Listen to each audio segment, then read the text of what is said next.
In this video, we're going to be discussing why I am selling my Fujifilm X-T3 and why you possibly should be considering it as well. Before we start, I want to give a big shout out to you guys for the Fujifilm X-T2 video and the response that you guys had to it. I really didn't think a lot of people would enjoy that video that much, but because of that video, I wanted to make a Fujifilm X-T3 versus a Fujifilm X-T2 video.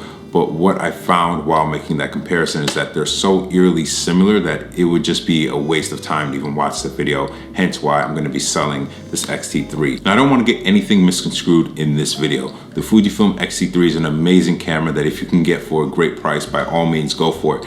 But my main point as to why I'm selling the Fujifilm X-T3 is that it's pretty much a redundant camera in the Fujifilm ecosystem at this point in time. There's really nothing that this camera does that the Fujifilm X-T2 can't do at the same rate, or if not even slightly better in my opinion. Now, the second bullet point as to why I'm selling the Fujifilm X-T3 is that the build quality is drastically better on the Fujifilm X-T2. Now, if you've never had an X-T2 or the X-T1 or any of the series similar to that, you won't really notice the build quality a little bit better. But for me, coming from the X-T2 to the X-T3, it's the first thing that I noticed while picking up this camera. The build quality on the X-T2 just feels better. It was the last camera that Fujifilm made in Japan. And I personally feel like the Fujifilm X-T3 was the first camera where Fujifilm kind of started doing what Sony does, where they give you a feature, but they don't really want to give you everything that they can with their technology. Hence why you have the Fujifilm X-S10s, the Fujifilm X-T4s with the flip screens. I felt like they started playing with us with the Fujifilm X-T3, hence why we have the build quality being a lot better, in my opinion, in the Fujifilm X-T2. Now, another thing that I want to say about the Fujifilm X-T3 and why I'm selling mine is that this is possibly the best time you're going to get any value out of your Fujifilm X-T3 if you sell it, with Fujifilm releasing new cameras like the Fujifilm X-S10, rumoring that the Fujifilm X-H2 is going to be coming out. With those new cameras being released, this camera is going to be going down in price super fast. So the best time to really get the value for selling this camera is right now, hence why I'm selling it.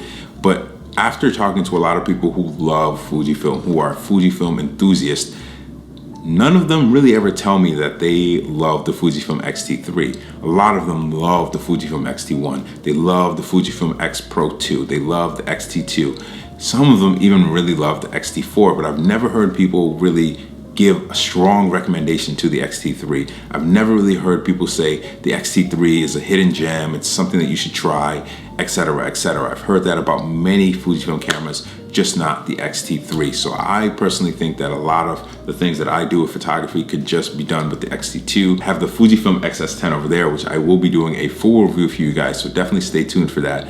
But another reason as to why I'm selling this is so I can pay for the repairs of the Fujifilm X Pro 2 that I have here. It is broken and I don't know how to fix it. I'll post one of the images that comes out of this X Pro 2 here. Now, with this camera, even being older than the X-T3, people love the X Pro series, and I totally understand why. This is ergonomically one of my favorite cameras I've ever held. Like, this camera just makes you want to shoot photos, makes you want to just take your camera out everywhere. And unfortunately, I have to pay for the repairs as I bought this broken, and it isn't that big of an issue to fix. I just don't know how to fix it, so I'm going to send it out to get fixed. So that's why I'm going to be selling my X-T3. I'm sure this is a great camera. It works well for tons of people, but trust me, if you're looking to buy a camera and you just need some really simple specs, take a lot of photos, may take videos here and there, the X-T2 will be a better buy for you than the X-T3, and you'll be able to afford more lenses that way, and you'll be able to get started on shooting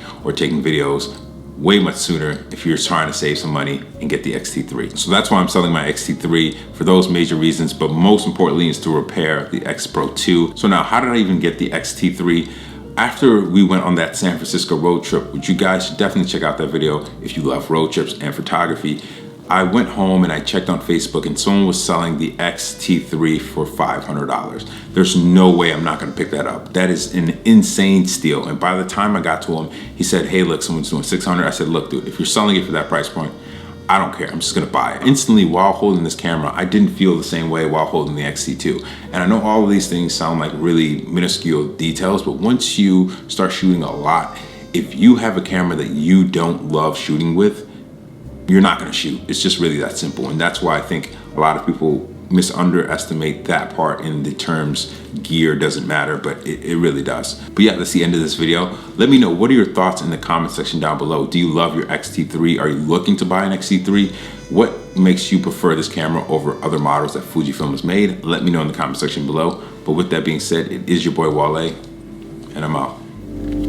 Peace.